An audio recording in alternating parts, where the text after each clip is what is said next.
আসসালামু আলাইকুম প্রিয় বন্ধুরা, কেমন আছেন সবাই? আশা করি সবাই ভালো আছেন। আল্লাহর রহমতে আমিও ভালো আছি। তো আজকে রান্না করব আমি শসা দিয়ে, আলু দিয়ে, তেলাপিয়া মাছ দিয়ে আর ভেন্ডি ভাজি।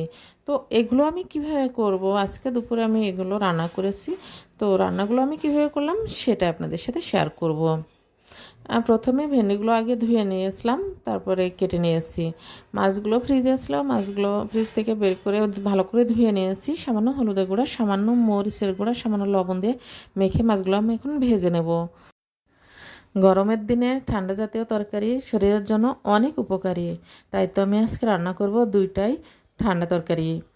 তো দেখেন আমার মাছ ভাজাটা এক পিঠ হয়ে গেছে, আমি এখন উল্টিয়ে দিচ্ছি। মাছ ভাজাটা আমি দুই পিঠটা খুব ভালো করে ভেজে নেব। মাছ ভাজাটা একটু বেশি করে ভাজলে মাছটা খেতে মিষ্টি মিষ্টি লাগে, বেশ ভালো লাগে। তো মাছ ভাজাটা আমার হয়ে গেছে, এখন আমি উঠিয়ে নিচ্ছি, নিয়ে তারপরে দিয়ে দেবো কড়াইতে তেল। তরকারি রান্নার জন্য কড়াইতে তেল দিয়ে দিলাম। এখন দিয়ে দিলাম পেঁয়াজ কুচি। পেঁয়াজটা আমি হালকা করে ভেজে নেব, খুব বেশি ভাজবো না। তারপরে দিয়ে দেব মাছ ভাজার সেই তেলটা। তেল দিয়ে আমি হালকা নেড়ে ছেড়ে দিয়ে দেব সব মশলাগুলো একে একে। এখন দিয়ে দিলাম 1 চামচ কাঁচামরিচ বাটা। তারপরে দিয়ে দিচ্ছি, এখানে আছে আদা দিয়ে, জিরা দিয়ে, সরিষা দিয়ে বাটা। তারপর সামান্য পানি দিয়ে দিলাম, তা না হলে মশলাটা পুড়ে যাবে। এখন দিয়ে দিলাম 1/2 চামচ হলুদের গুঁড়া আর সামান্য পরিমাণ শুকনো মরিচের গুঁড়া। স্বাদ মতো লবণ দিয়ে মশলাটা একটু হালকা করে কষিয়ে নেব। একটু কষানো হয়ে গেলে কেটে রাখা শসা আলুটা দিয়ে দেব। শসা রান্নাটা অনেক ভালো লাগে খেতে। তো আমার শসা রান্নাটা খুবই ভালো হয়েছিল খেতে। আমরা এভাবে রান্না করি, অনেক মানে সব ধরনের মাছ দিয়ে রান্না করা যায়।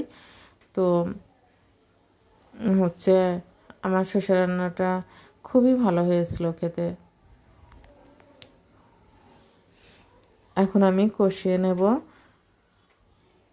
একটু নেড়ে ছেড়ে একটা ঢাকনা দিয়ে ঢেকে দেব।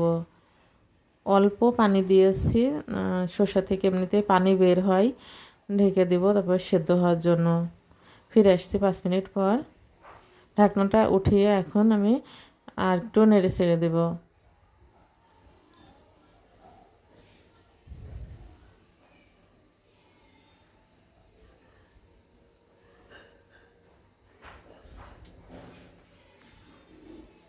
কষানো হয়ে গেছে, মানে ঝোলের পানিটা দিয়ে দেব।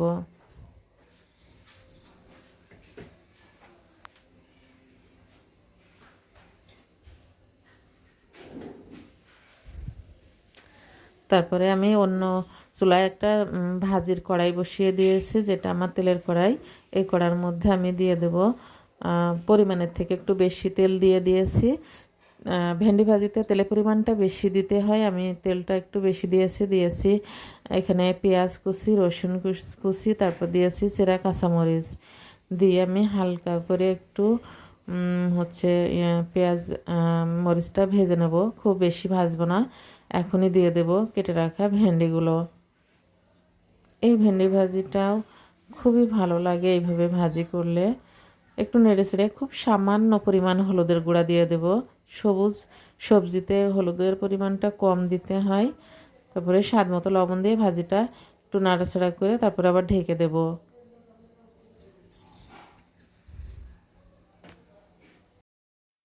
কিছু নরম সবজি থাকে যেটা রান্না করতে খুব বেশি সময় লাগে না, ভেন্ডিটাও ঠিক তেমনই। খুব অল্প সময়ের মধ্যেই ভেন্ডি ভাজিটা হয়ে যায়। তো দেখেন আমার শসা তরকারিটাও হচ্ছে ফুটে উঠেছে। আমি এখনই ভাজা মাছগুলো দিয়ে দেব। মাছগুলো দিয়েও আমি কিছুটা সময় যদি হচ্ছে রান্না করি, তাহলে মাছগুলোর মধ্যে তেল মশলাটা প্রবেশ করবে, আর এই মাছ তরকারি খেতে খুবই ভালো লাগবে।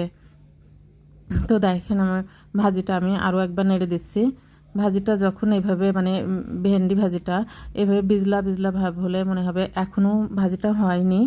যখন নাড়বেন তখনই বুঝতে পারবেন যে ভাজিটা যখন এইভাবে ছেড়ে ছেড়ে আসবে, তখন ভাববেন ভাজিটা হয়ে গেছে। আর ভাজিতে তেল বেশি হলেও পরে অবশ্য তেলটা ছেঁকে নেওয়া যায়। তো দেখেন আমার তরকারিটাও হয়ে গেছে, আমি এখনই নামিয়ে নেব। সো বন্ধুরা, যারা আমার ফেসবুক পেজটি এখনও ফলো দেননি, প্লিজ আমার ফেসবুক পেজটি ফলো দেবেন। যারা দিয়েছেন তাদেরকে অসংখ্য অসংখ্য ধন্যবাদ। আর যারা আমার ইউটিউব চ্যানেলটি এখনও সাবস্ক্রাইব করেননি, প্লিজ আমার চ্যানেলটি সাবস্ক্রাইব করবেন। আর পাশে থাকা বেল আইকনটি ক্লিক করে নোটিফিকেশন অন করে দেবেন, যাতে আমার ভিডিওটি সবার আগে আপনি দেখতে পারেন। তো দেখেন আমার শসা তরকারি হয়ে গেছে, আমি এখনই নামিয়ে নিয়েছি।